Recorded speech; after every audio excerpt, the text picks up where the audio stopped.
인사할 시간도 없습니다. 여러분의 시간을 아껴드릴 안될 과학의 레알 잡은 과학 긴급 과학의 공진입니다. 라이트 형제가 사람들이 하늘을 오갈 수 있게 한 뒤로 우리는 하루 안에 뉴욕과 피렌체, 팔라우, 파리, 런던, 시드니로 떠날 수 있는 글로벌 시대에 살게 되었습니다. 또한 오랜 시간 한국 문화의 발전을 통해 성숙한 기내 에티켓도 많이 발전한 만큼 이제는 많은 승객들이 기내 입장 시 신발을 벗고 타는 예절이나 탑승 후 안전바가 내려올 때까지 양팔을 어깨 위로 올리는 예절 등은 대체로 잘 지켜지고 있습니다. 그런데 왜 비행기는 새처럼 날개짓을 하지 못할까요? 새처럼 나는 비행기는 정말 소설 속 이야기일까요? SF 영화에만 존재하는 줄 알았던 정말 핫하게 연구되고 있는 날개짓하는 비행 기술, 새처럼 날기 위한 과학자들의 도전의 역사를 한방에 정리해드립니다. 1485년 모나리자로 유명한 화가이자 조각가이자 건축가이자 공학자이자 그냥 천재 조용필 아니 레오나르도 다빈치는 하늘을 날고자 하는 인간의 꿈을 이루기 위해 새들의 비행에 대한 과학적인 원리를 면밀하게 관찰하고 분석하기 시작했습니다. 그리고 몇 년이 지나 그는 인간이 직접 날개짓을 할 수 있는 장치로서 초창기 비행기에 대한 설계 도안을 제안했으며 우리는 이러한 날개짓하는 비행기를 그리스어로 새라는 의미의 오니소스를 본따 오니소프터라고 부르기 시작했습니다. 그 후 새처럼 날고 싶어했던 많은 이들의 고민은 계속되었으나 이렇다 할 성과를 못 낸 지 수백 년이 흐른 후에야 1870년대 초 프랑스의 알퐁스 페너가 인간이 아닌 고무를 동력으로 한 오니소프터 모델을 개발합니다. 그가 고안한 고무줄을 꼬아서 동력을 얻는 오니소프터는 종이 비행기를 달리듯 날렸을 때 약 7초 정도 15m를 날아갈 수 있도록 설계되었죠. 그의 고무줄 동력은 프로펠러에 대한 고안으로 이어져 오늘날 수많은 비행기 프로펠러에 영감을 주었습니다. 그 후 1889년에는 이를 개조한 상용 오니소프터 장난감이 등장했으며 1902년 영국의 에드워드 프로스트는 내연기관을 이용해 날개짓하는 장치를 개발하여 새처럼 날아오르는 비행을 시도하죠. 그러나 결국 큰 성과는 얻지 못한 채 실패. 프로펠러의 등장과 함께 20세기에 접어들면서 사람들은 날개짓하는 오니소프터 비행기보다 프로펠러로 동력을 얻는 글라이더 형태의 비행기에 관심을 갖기 시작합니다. 여기에는 19세기 비행의 아버지 영국의 조지 케일리 경이 글라이더 비행을 제안한 이후 독일의 오토 릴리엔탈이 무동력 글라이더를 이용한 유인 비행에 성공하면서 비행의 패러다임을 바꾸는 데 큰 역할을 했습니다.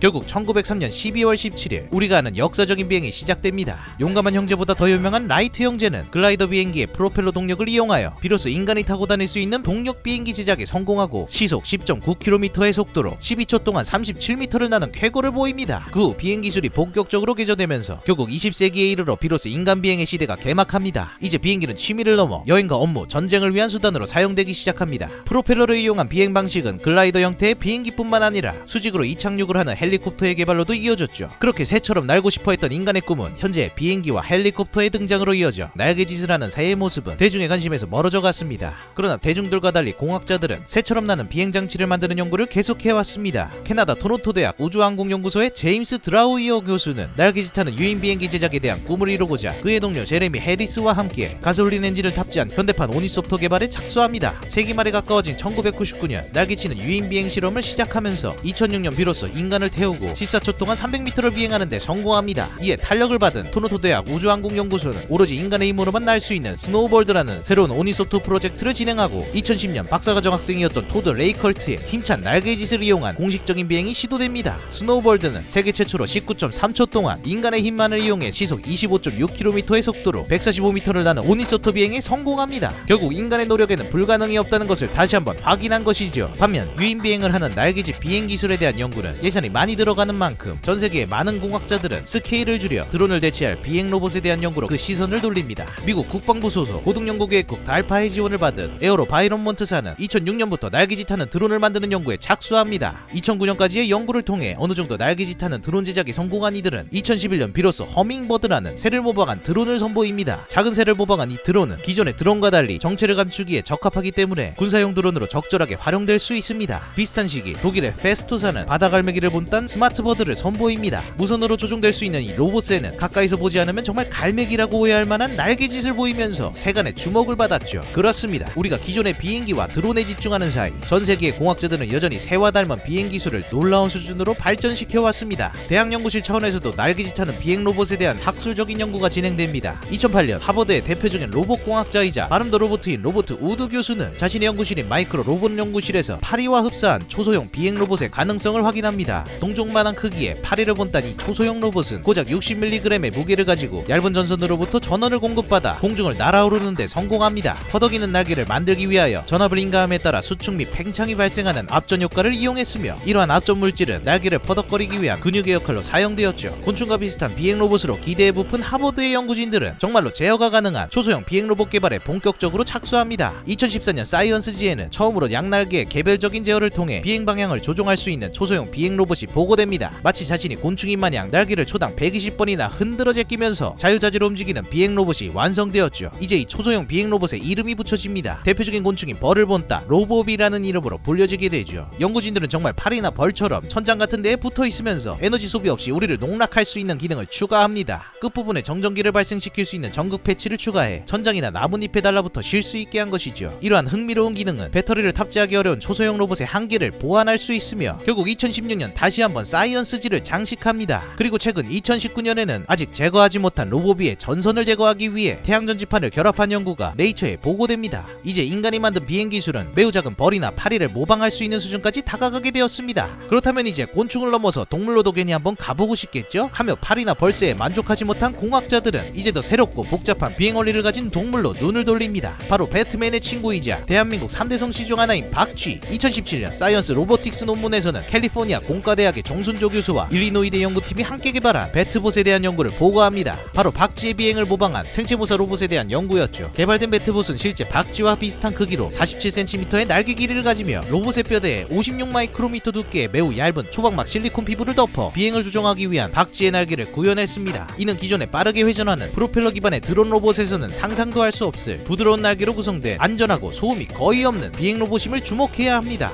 연구진들이 제작한 배트봇은 실제 비행 테스트에서 자유로운 비행은 물론 재빠른 착지도 원격으로 조종 가능함을 보여주었습니다. 이에 힘입어 2018년 생체모사 로봇의 달인 바다갈매기 로봇을 개발했던 독일 페스토사의 연구진들은 여우 박쥐를 모티브로 삼아 바이오닉 플라잉 폭스를 개발하며 또 한번 비행 로봇의 아름다운 발전을 보여줍니다. 이제 인간이 새와 곤충을 모방하기 위한 노력은 비로소 박쥐를 모방하여 완성도 높은 비행 로봇의 개발을 이루게 된 것이지요. 그러나 박쥐모사 로봇을 개발하기 위한 초박막 날개는 구부릴 때 주름이 발생하기 쉽다는 아쉬움이 있습니다. 이는 결국 공기역학적으로 비효율적인 비행 성능을 초래하게 되지요. 반면 깃털이 달린 새의 날개들은 날개를 구부릴 때 깃털들이 겹쳐짐으로써 박쥐의 날개처럼 주름이 지는 문제가 없습니다. 그렇습니다. 이제는 완전한 새가 되기 위한 비행 로봇의 연구가 진행됩니다. 바로 원더키리가 등장한 2020년, 바로 올해 유명 로봇공학 저널인 사이언스 로보틱스에서는 실제 새의 깃털을 활용한 비행 로봇 개발 연구가 발표됩니다. 이 연구를 진행한 스탠포드의 연구진들은 진짜 새에 가까운 비행 로봇을 개발하기 위해 빨래에 효과적이라 알려진 피지온, 바로 비둘기의 뼈와 근육 모양을 분석합니다. 그리고 실제 비둘기의 깃털을 로봇의 날개뼈에 부착하여 비둘기와 근사하게 비행이 가능한 피존봇을 개발합니다. 본체에는 센서와 통신 시스템을 구축하여 피존봇의 움직임을 원격으로 조정할 수 있도록 하였으며, 이를 통해 실제 비행 실험에서도 마치 비둘기가 깃털을 뽐내며 자유롭게 날아다니는 듯한 묘한 비행을 보여줍니다. 비둘기의 실제 깃털과 로봇공학의 놀라운 콜라보레이션이 눈앞에서 성공한 것이죠. 다빈치의 꿈은 500년 이상을 거슬러 올라 더욱더 새와 가까운 비행 로봇의 개발로 이어졌고, 이제는 곤충과 박쥐, 갈매기, 비둘기를 모사한 비행 로봇을 등장시켰습니다. 이제 비행 로봇은 단순히 동물들을 흉내내는 수준을 넘어 새와 박쥐의 골격과 근육의 깊이 있는 분석을 통해 생체학적으로 매우 흡사한 형태의 비행 기술을 확보하도록 연구를 발전시키고 있습니다. 공학자들은 이제 다양한 분야들로 이 날개짓하는 비행 기술의 응용을 고민합니다. 인류가 먹는 식량의 3분의 1은 꿀벌과 같은 곤충들의 꽃가루를 옮겨주는 활동, 즉 수분 활동을 절실하게 필요로 합니다. 그러나 꿀벌은 2000년대 중반 이후 그 개체수가 급격하게 줄어들고 있으며 그 원인에 대한 분석은 여전히 연구가 진행되고 있습니다. 하버드에서 개발한 로보비는 바로 이러한 문제를 해결하는 가능성을 가지고 있습니다. 곤충들이 해오던 수분 활동을 이 작은 곤충 로봇이 대신할 수 있도록 돕는 것이죠. 또한 새와 박쥐를 모사한 이 비행 로봇은 부드러운 날개의 특성을 이용해 기존의 프로펠러 드론이 가진 위험성을 대체하는 안전한 드론을 만들 수 있을 겁니다. 또한 그 자체의 외관이 동물과 매우 흡사하기 때문에 군사적 목적이나 탐사의 목적으로도 활용될 수 있지요. 또한 이 연구는 기존 비행 기술에서의 부족한 점들을 극복할 수 있는 다양한 인사이트를 제공해 줄 겁니다. 수백 년이 넘게 하늘을 보며 이어져 인류의 상상력이 만들어낸 날개치는 비행기 혹은 오니소프터, 이 최신 과학의 시작은 어쩌면 우리가 어린 시절 TV나 공상과학 만화를 보면서 한 번쯤은 상상했을 수많은 발상과 아이디어 그리고 꿈들의 어딘가에 있던 것이었습니다. 레오나르도 다빈치도, 알퐁스 페노도, 조지 케일리 경과 라이트 형제도, 그리고 현 시대에 내노라 하는 공학자들도 여전히 모두 같은 꿈과 상상을 이어 미래의 이야기들을 계속해서 써내려가고 있습니다. 비록 어린 시절의 꿈과 상상들은 공부와 일에 치이는 바쁜 현대사회에서 어느새 사치로 느껴지는 순간들이 많아졌지만, 여전히 과학은 상상과 꿈, 아이디어의 새로운 발견들을 통해 여러분의 가슴을 두근거리게 만들고 있습니다. 영상은 조금 긴급하게 달려왔지만 오늘은 머릿속 한켠에 밀어두었던 여러분의 흥미로운 상상들을 다시금 꺼내보시기 해보시는 건 어떨까요?